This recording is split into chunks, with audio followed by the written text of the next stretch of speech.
Hello everyone, this is Yuede.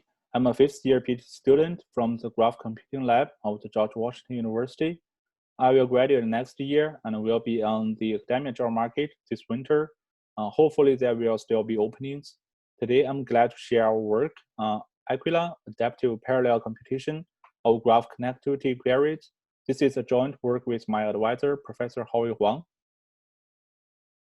First, I will present the introduction. Graph is made of vertex and edge. It is a natural representation for many real-world applications. For example, in the social network, every person is a vertex. The connection between two persons is an edge. Together, they form a social network graph. In code analysis, taking every statement as a vertex, the control flows between them as an edge, you can get a control flow graph. Graphs can also be found in many other applications, such as map and internet communication networks. There are a group of important graph algorithms. The graph connectivity algorithm, they answer whether two nodes in a graph are connected under some conditions based on the edge type. The commonly used connectivity algorithm can be classified into two categories, directed and undirected. For directed graphs, there are weakly connected components, or WCC, and strongly connected components, or SCC. WCC is the maximal subgraph where there is at least one path between any two nodes if each directed edge were considered as undirected. For this example graph, its WCC looks like this. An SCC is the maximal subgraph that any node has at least one directed path to all the others. The SCC of this example graph is like this. For undirected graphs, there are connected component, or CC, bi-connected component, or bi-CC, and the related articulation point, or AP, the bridgeless connected component, or BGCC, and the related bridge. A CC is the maximal subgraph where any two nodes share at least one path. The CCs of the example graph are same to WCC, with the only difference in edge direction. A bi-CC is the maximal subgraph without any articulation point, also known as cut vertex. Removing it would increase the number of connected components. For this graph, the bi-CCs are shown here. If we remove articulation point 5, vertex 1 will be disconnected, as well as vertex 6 and 10. One thing to mention is one node may belong to multiple bi-CCs, but one edge can only belong to one bi-CC. A BGCC is the maximal subgraph without any bridge, also known as cut edge.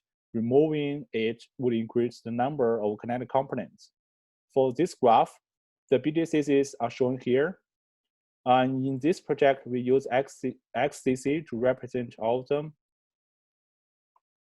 The graph connectivity algorithms are widely used in many applications. They not only serve as the fundamental steps for other graph algorithms, but also are key modules for many applications. Below, we will discuss 6 applications in 3 domains, namely graph analytics, pattern recognition, and cybersecurity.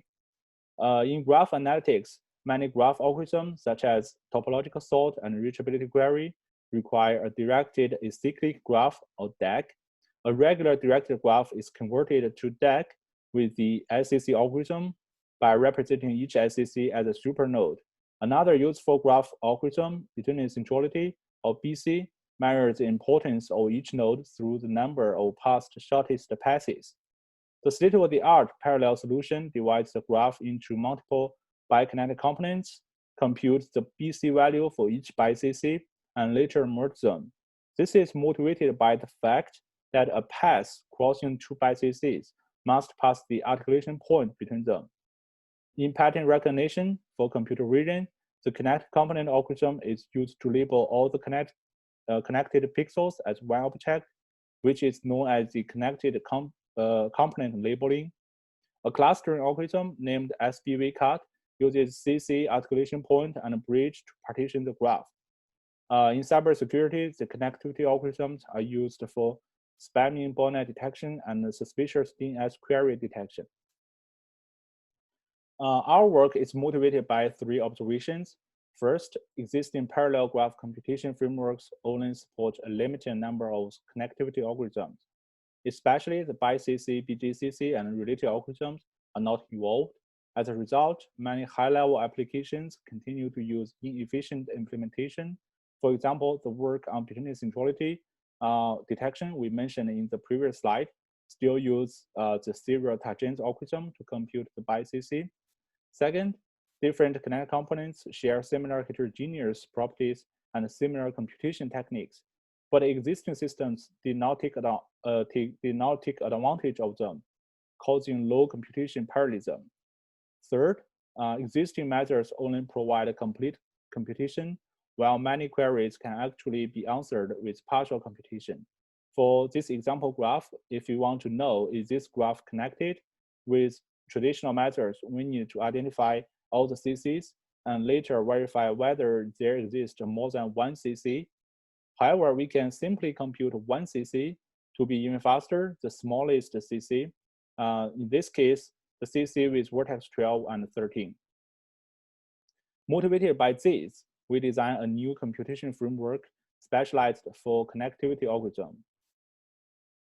Next, I will present our Aquila framework. Aquila takes the graph and the query as inputs and applies three main techniques. First, Aquila transforms the computation queries to partial computation if possible. Second, Aquila reduces the workload with trim and single-parent only techniques. Lastly, Aquila adaptively computes the remaining workloads. The first technique is query transformation. Given a query, Aquila classifies it into a specific category and later applies appropriate computation strategies. We classify all the queries into 4 categories: complete computation and 3 partial computation types. They are largest XCC, small XCC, and AP and bridge. Complete computation is the conventional XCC computation strategy. Any query that does not fall into others will be computed by the complete computation. The largest XCC category includes the queries targeting the largest XCC. We heuristically select a vertex based on vertex degree to find the largest XCC. For this example graph, Aquila will find the largest XCC by choosing vertex 5 as pivot and terminates the computation early as the found CC is greater than the remaining. In this example, Aquila saves the traversal for vertices 2, 3, 7, 12, and 13. For small XCC computation, we first check whether any vertex can be trimmed and terminate when one is found. Otherwise, we randomly select a vertex and compute the XCC. For this example graph, we can quickly answer the query by trimming vertices 12 and 13. The AP and bridge are of interest to many applications because they reveal the critical vertices and edges. We directly compute AP and bridge by saving the complete computation for the whole BiCC and BGCC. Next, we will show the benefits of our proposed partial computation strategies. We tested 11 graphs. The first 9 are real-world graphs. They are ordered by edge count. The last 2 are synthetic graphs. The details of the graph benchmarks will be presented later. Compared with complete computation, we are able to get significant speedups for each XCC. Compared with selecting an arbitrary pivot strategy, we can also get significant speedups. In terms of the largest XCC query, we can only get a small speedup, mainly because the largest XCC computation itself usually takes majority of the time. Also, for BiCC and BGCC, we need to follow a strict vertex checking order, and the largest one is usually found among the last several, so we can only save a few workloads. In terms of AP and bridge, for AP-only computation, besides comparing with Aquila's complete computation, we also compare with the AP-only computation method from Slota, DFS, and Boost. On average, our strategy achieves significant speedups. For bridge-only computation, our strategy achieves 12 times speedup over DFS and 1.3 times speedup over Aquila's complete computation. Before we talk about the workload reduction technique, let's first understand the state-of-the-art BiCC computation method. This algorithm is based on lemma 1, that is, on the constructed BFS tree for any non-root vertex P. After removing it, If any of its children cannot reach a vertex at the same level of P, then P is the articulation point. Similarly for the bridge, the pseudocode is shown here. From the third line, we can observe that we need to run up to VBFS. But in fact, only less than 1% of them will find a BICC. Motivated by this observation, we first designed the single parent OLIN or SPO technique to reduce the unnecessary BFS. Our SPO technique is based on lemma 2, that is, for any non-root vertex P, after removing it, if one of its children V can reach a vertex at the same level of P, then P is not an articulation point from the view of V. Therefore, not checking vertex V will not affect the correctness. Similarly for the bridge. From this lemma, we can see the checking of vertex V can be saved. Motivated by this, our single parent OLIN technique is designed to quickly remove such vertices. For vertex V, its second parent here represents a vertex at the same level of its parent. Currently, our SPO technique identifies two types of second parent. They are direct second parent and sibling-induced second parent. A vertex has a direct second parent if one of its neighbors has the same level with its parent. For this example, on the constructed BFS tree, the parent of vertex 3 is 0. Assume there is an edge between vertex 3 and 1 in the original graph, and vertex 1 shares the same level with vertex 0. Then vertex 3 actually has a second parent. A vertex has a sibling-induced second parent if one of its neighbors has the same level but different parent. For this, assume there is an edge between 7 and 8. As they have different parents, this makes both vertices have a second parent. The second technique of workload reduction is trim. Trim is designed to quickly remove the trivial excesses, motivated by the fact that a large number of trivial excesses exist in real-world graphs. Trim is shown to work for CC and SCC. In this work, we further design new trim techniques for BiCC and BGCC. The size 1 pattern is for any XCC. This size 2 pattern is for CC and WCC. These are trim patterns for SCC, including size 1 and size 2. Vertex 3 is a size 1 SCC, and vertex 4 and 5 are size 2. In the size 2 patterns, the two vertices mutually point to each other, and their other edges are either all going out or coming in. We designed this pattern for BiCC and BGCC. The edge between vertex 6 and 7 is a bridge. If vertex 6 has other edges, it will become an articulation point. The subgraph involving vertex 6 and 7 is a BiCC. Now let's talk about the benefits of workload reduction. Here we use the number of running BFS as the workload. On average, trim is able to reduce 21% workload for both BiCC and BGCC. Further, the SPO technique reduces another 74% and 77% workload. Together, we are able to reduce 95% for BiCC and 98% for BGCC, which are quite close to the upper bound. Here, the upper bound is defined as all the BFS that cannot find an AP or bridge. Now let's discuss our third technique, adaptive parallel computation.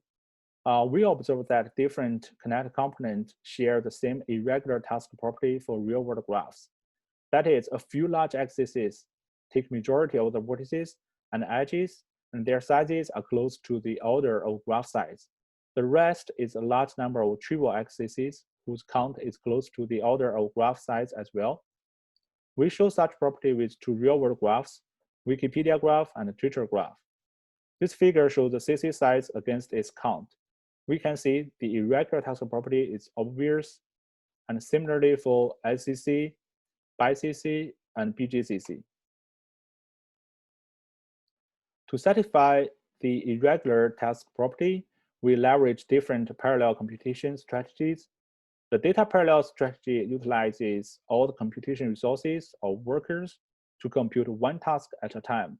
This fits for the large tasks in XCC, while in the task parallel strategy, different workers compute different tasks, and thus a number of tasks can be computed concurrently. This fits for the small tasks in XCC. There are two main parallel computation methods for graph connectivity algorithms, BFS and label propagation. Next, we will use the CC algorithm to explain the two techniques. Given an example graph, BFS starts from a selected root vertex or pivot vertex. Let's select vertex 0. Later, it constructs the BFS tree level by level. To this end, all the vertices belonging to the same CC with this pivot vertex are visited.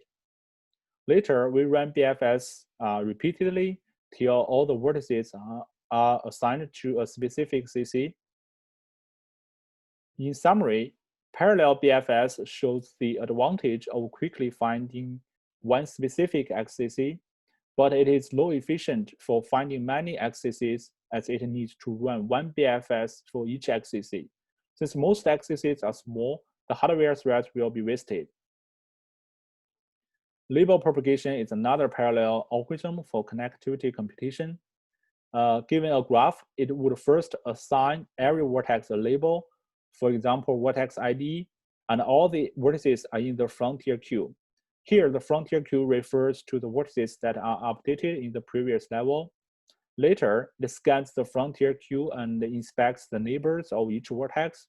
If the neighbor label is higher or lower, either way works, it will propagate its label to the neighbor. After that, the frontier queue is shrunk to the newly updated vertices. Like this, it will continue this process till the frontier queue becomes empty. In this case, the algorithm finds all the CCs after 3 iterations. In summary, label propagation can find all the XCCs by running only once. It has the advantage to fully utilize all the hardware threads. However, it faces the inflated workload limitation since a vertex may appear in multiple frontier queues. For example, vertices 6, 8, 9, 10, and 11 appear in all the 3 frontier queues. That means one has to inspect their neighbors 3 times. Such a limitation lowers its performance for the large XCC. So the conclusion here is BFS works better for the large XCC and label propagation fits for the small ones. Motivated by that, we design an adaptive parallel strategy. For the given graph, we firstly classify the task into large and small tasks. For the large tasks, we apply the data parallel strategy, that is the enhanced parallel BFS. We enhance the BFS with multi-pivot and adaptive synchronizations. For the small tasks, we apply the task parallel strategy, that is the label propagation technique for CC and SCC, and the concurrent BFS for BiCC and BGCC. Next, I will present the experiment. These are the specifications of the graph benchmarks used in our project. The real-world graphs are collected from the Connect and Snap project. The synthetic graphs are generated from 2 popular graph generators, RMAT and GTGraph. This is our experiment setting. We compare Aquila with 10 related works. First, we compare with state-of-the-art method for each XCC, in particular, multi-step for CC and WCC, I-span for ICC, and Slaughter's DFS method for BiCC. Second, we compare with 4 popular graph computation systems. They are Galois, Xstream, GraphG, and Ligra. In addition, we compare with Huang's forward-backward method for ICC, Slaughter's label propagation method for BiCC, and 2 serial implementations, DFS-based and Boost graph library. First, we compare Aquila with other works for the complete computation. We will show the performance of the full connectivity algorithms in the following. In terms of CC, we achieve 5.9 times speed up over state-of-the-art method, multi-step. Compared with the rest, we achieve significant speed ups. In terms of ICC, we achieve 1.1 times speed up over state-of-the-art method, I-span. Also, we achieve 3.6 times and 3.7 times speed up over 2 other parallel methods, multi-step and Huang's method. Further, we achieve significant speed ups over Xstream, GraphG, and the serial implementations. In terms of bi-connect component, we achieve 21 times speed up over Slaughter's BFS method and 23 times speed up over slaughterhouse label propagation method. We also achieve significant speedups over the serial implementations. In terms of bridge-less connect component, we achieve 23 times speedup over DFS. We only compare with DFS method because we are not able to find any other available implementations. These figures show the benefits of the proposed techniques for complete computation. For the workload reduction technique, trim brings 1.2 times speedup, and a single parent only technique brings 1.4 times speedup on average. The adaptive parallel strategy brings 4.7 times speedup. Further, the enhanced BFS technique brings another 3.2 times speedup on average. Now I will conclude this presentation. We design a new framework specialized for graph connectivity algorithms. We design new computation strategies towards partial computation queries. We leverage adaptive parallel computation strategies with new techniques like single parent OLEN. Our framework Aquila underperforms previous works for WCC, CC, ICC, BiCC, and BGCC. The source code will be posted to this GitHub repo.